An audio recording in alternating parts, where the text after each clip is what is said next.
अशा क्षणांना ज्याची आपण आतुरतेने वाट बघतोय तो म्हणजे आजचा राष्ट्रवादी काँग्रेस पक्षामध्ये हा जाहीर पक्ष प्रवेश सोहळा इथे संपन्न होतोय।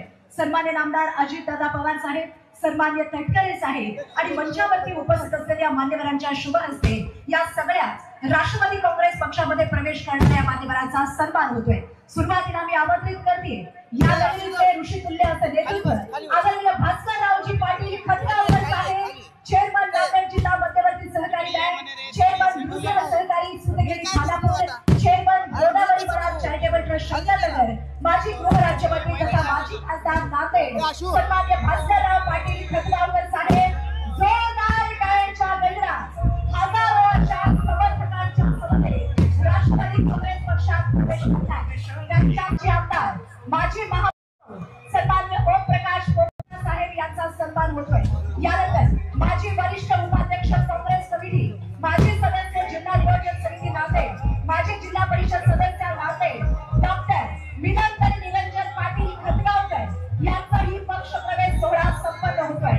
यानंतर माजी उपमहापौर संचित सिंग गिल, माजी अध्यक्ष जिल्हा परिषद नांदेड राम पाटील राजूरकर, माजी जिल्हा अध्यक्ष बाळासाहेब पाटील खतगावकर, कृषी उत्पन्न बाजार समितीचे सभापती रवी पाटील खतगावकर, सन्मान्य अशोक पाटील गोगावकर माजी उपसभापती आणि ज्यांनी हा सोहळा यशस्वी करण्यासाठी महत्त्वपूर्ण योगदान केलं असे जिल्हा कार्याध्यक्ष सन्मान्य भास्करराव भगवानराव भिलवणे साहेब यांचाही पक्ष प्रवेश सोहळा इथं संपन्न होतोय।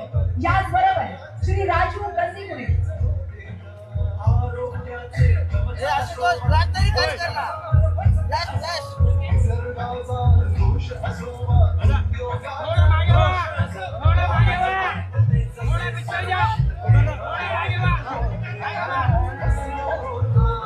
सन्माननीय श्री गणेशराव पाटील करखेळीकर, सन्माननीय श्री राजू भगवानराव भिलवणे, सन्माननीय श्री बाबाराव भाले, सन्माननीय आनंदराव बिराजदार या सगळ्यांचा पक्ष प्रवेश सोहळा संपन्न होतो।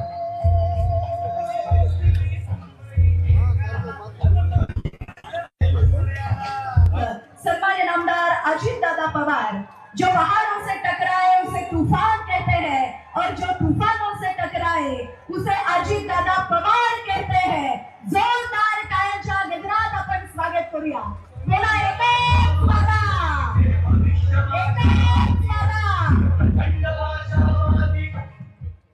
आपल्या सगळ्यांचे मार्गदर्शक, या जिल्ह्याचे नेते, मराठवाड्याचे नेते, ज्यांचा आज आपल्या सर्वांच्या साक्षीने राष्ट्रवादी काँग्रेस पक्षामध्ये प्रवेश झालेला आहे, ते माननीय भास्करराव पाटील खतगावकर साहेब आत्ताच भाषण करून त्यांना दिल्लीला जायचंय, संध्याकाळी 7ला तिथं मीटिंग आहे। ते पक्षाचे प्रांताध्यक्ष सुनील तटकरे खासदार, मंत्रिमंडळातील माझे सहकारी सहकार मंत्री बाबासाहेब पाटील, माजी मंत्री नवाब मलिक साहेब, माजी मंत्री आणि विद्यमान विधानसभा सदस्य संजय बनसोडेजी, माजी खासदार आणि विद्यमान आमदार प्रतापराव पाटील चिखलीकर, आमदार विक्रम काळेजी, आमदार राजू नवगरेजी, भास्करांच्या बरोबर असंख्य सहकाऱ्यांच्या बरोबर प्रवेश केला ते ओम प्रकाश कोकर्णजी, डॉक्टर मिनलताई खतगावकरजी, मोहनराव हंबर्डे, इथं माझ्या नांदेड जिल्ह्यातलं, नांदेड शहरातलं भास्करांच्या बरोबर आजच्या पक्षप्रवेशाच्या कार्यक्रमाच्या निमित्तानं बऱ्याच मान्यवरांनी प्रवेश केलेला आहे। ते सर्व मान्यवर नेतेगण, कार्यकर्ते, आजीबाजी पदाधिकारी, मोठ्या संख्येने जमलेल्या माझ्या लाडक्या बहिणी,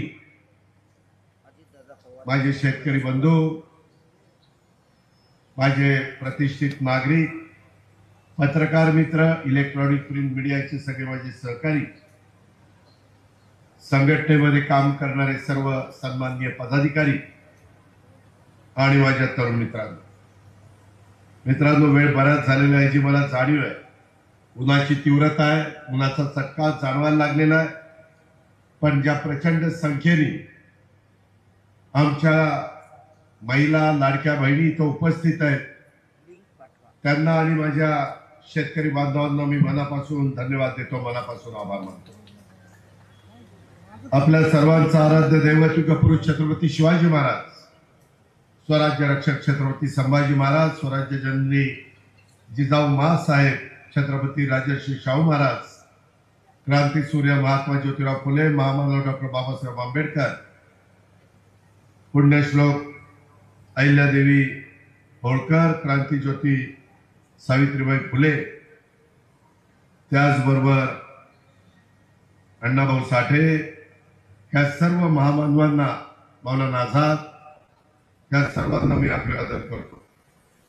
मित्रांनो, किती जणांना माहिती आहे मला माहिती नाही, पण आजचा दिवस 23 मार्च हा दिवस शहीद दिवस म्हणून पाळला जातो. याच दिवशी ब्रिटिशांना परत पाठवण्याकरता, ब्रिटिशांची लढा देण्याच्या करता, देश स्वतंत्र होण्याच्या करता जीवाची पर्वा न करता त्या ठिकाणी ज्या भारत मातेच्या वीर जवानांना त्यामध्ये फाशी दिली होती, त्यामध्ये भगतसिंग, राजगुरू आणि सुखदेव या भारत मातेच्या वीर जवानांना त्यांच्या बलिदानाबद्दल भारतीय स्वातंत्र्य लढ्याच्या नवी दिशा त्यांच्यामुळे मिळाली. या निमित्तानं मी या तिन्ही वीरांना वंदन करतो, त्यांच्या पुढे नतमस्तक होतो. आज जागतिक हवामान दिन देखील आहे. आज आपल्याकडे एवढा उन्हाळा आहे, परंतु हवामान खात्याने सांगितलं गडचिरोली, चंद्रपूर, भंडारा, गोंदिया, माझा नागपूरचा परिसर, त्या परिसरामध्ये धो पाऊस पडण्याची शक्यता आहे. हे ग्लोबल वॉर्मिंगचं संकट आहे. आपल्याला काळजी घेतली पाहिजे. पुढची पिढी आपण जर काळजी नाही घेतली तर माफ करणार नाही. आणि त्याच्यामुळं या सरकारमध्ये देवेंद्रजी, एकनाथराव शिंदे, मी आणि आमचे अनेक सहकारी महायुतीच्या सरकारच्या माध्यमातून काम करतो. त्यावेळेस सांध्यापासून बांध्यापर्यंत आम्हा लोकांना प्रश्नाची जाण आहे. सन्माननीय नेते भास्करराव खतगावकर साहेबांनी सांगितलं तसं माझा 91 पासून गेल्या 35 वर्ष मी समाजकारणात, राजकारणात काम करतोय. मी खासदारकी भूषवली, आमदारकी भूषवली, राज्यमंत्रीपद भूषवलं, मंत्रीपद भूषवलं, विरोधी पक्ष नेतेपद भूषवलं. आज 6व्यांदा उपमुख्यमंत्री म्हणून मी तुमच्या सगळ्यांच्या समोर आहे. आणि माझा एकच ध्यास आहे, सत्तेला मी हपापलेलो नाहीये. मी आपल्यालाही सांगेन, ताम्रपट घेऊन जन्माला कुणी चालेल नाहीये. जनता जनार्दन, माझ्या लाडक्या बहिणी, माझे शेतकरी बांधव, यांच्या हातामध्ये देश कुणाच्या हातात द्यायचा, राज्य कुणाच्या हातात द्यायचं, हे घटनेचे शिल्पकार डॉक्टर बाबासाहेब आंबेडकरांनी, संविधानाने, घटनेने, कायद्याने हा सगळा अधिकार हा जनतेला दिलेला आहे. आणि त्याच्यामुळे त्यांनी टाकलेल्या विश्वासाला कुठेही तडा जाऊ न देता, मग माझा मराठवाडा असेल, विदर्भ असेल, उत्तर महाराष्ट्र असेल, कोकण असेल, पश्चिम महाराष्ट्र असेल किंवा मुंबई सारखं शहर असेल, या सगळ्या भागामध्ये वेगवेगळे प्रश्न आहेत.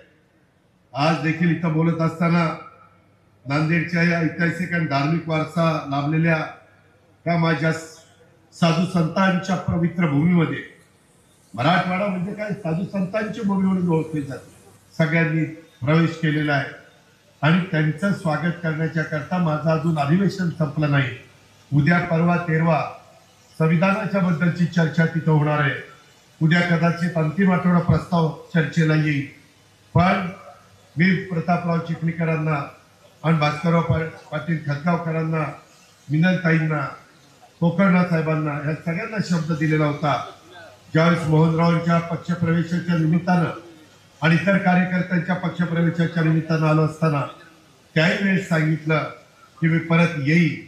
आणि आजही सांगतो, मला प्रतापरावांनी सांगितलं की दादा, अजून अधिवेशन संपल्यानंतर आपल्याला काही पक्षप्रवेश त्या ठिकाणी नांदेडच्या वेगवेगळ्या भागात घ्यायचे, त्याला पण मी येईल.